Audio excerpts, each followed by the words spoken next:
One day later, it wasn't an adventure anymore. The adventure side of things had left a long time ago. A lifetime ago. Every owl's hoot, every cracking twig, every shuffle and rustle and murmur put my heart clean up in my mouth. The thrilling, exciting part about running away had faded to nothing. I was scared, scared to death, scared so I couldn't even summon up enough spit in my bone-dry mouth, enough to swallow. Best friend was sure to have summoned up all the help he could find to track us down. We didn't seem to be making much progress. We stuck to the trees for as long as we could and only travelled at night, hiding during the day, but the nights didn't last long. Night was unbearably short. All the field slaves used to say that when they came back to the slave shack, dragging their feet and hanging their heads with exhaustion, almost too tired to eat what little there was, they'd just fall onto their sacking, wishing the night was twice as long as it was, the way we all did. And I knew Mama and I were lucky. We were house slaves. We had it bad enough, but the field slaves had it much, much worse. But now that Mama and me were on the run, the night time seemed to pass in the blink of an eye. Mama and I were hiding high up in a tree. In the distance, I was sure I could hear the dogs barking. I used my hand to wipe the sweat off my forehead. Horrified, I imagined Best Friend and his men standing under the tree, realising why it was raining from the tree and nowhere else. I looked up at Mama. She smiled at me and whispered, "Don't worry, child. Even if I don't make it, you surely will." "But I want to go north with you, Mama," I protested. "And you will be, honey. But maybe you'll get there before me.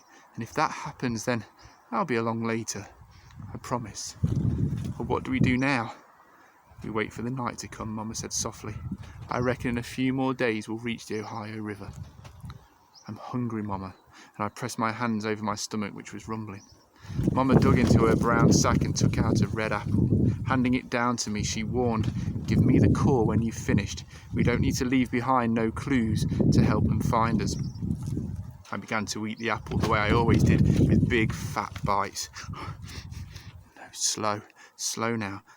Slow little nibbles," Mama urged. "There's not much food left. Make it last." "Do you want some, Mama?" Mama shook her head. It occurred to me that I hadn't seen Mama eat very much of anything since we'd started running. "Aren't you hungry?" "Yes, I am, but not for food," Mama whispered. "I'm hungry to see my daughter free. I'm hungry to keep one of my children by my side. That no kind of man Best Friend has already sold 3 of my children away from me, like I was a rock or a stone and I wouldn't care." "I have brothers and sisters." I stared at her. I never knew that. "What was the use in telling you? We neither of us are ever going to see them again. They've gone and that's that. But I won't let them take you away from me. I won't." "How many brothers do I have? How many sisters? What are their names? Where are they?" "Child, I don't want to hear another word about them, do you hear? I don't know where they are. I try not to think about them. It tears up my heart to think about them, so not another word, okay?" Mama closed her eyes and turned her head.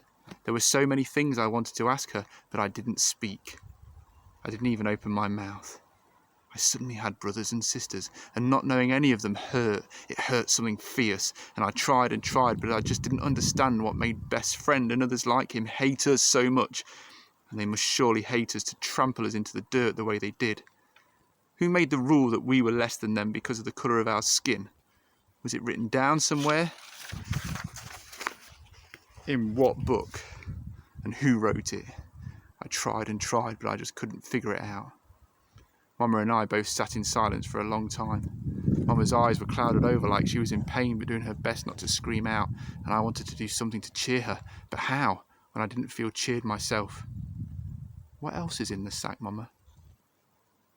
"A few berries, some bread, and a knife in case we're lucky enough to catch a rabbit or some fish." I nodded, but I didn't reply. I knew the knife was to protect us. I'm not stupid. I knew that much. After all, when would we have time for skinning and cleaning and such like? All we had time to do was run, run, run, and hide, and be scared, and pray, but mostly just run. Later that day, I made a mistake.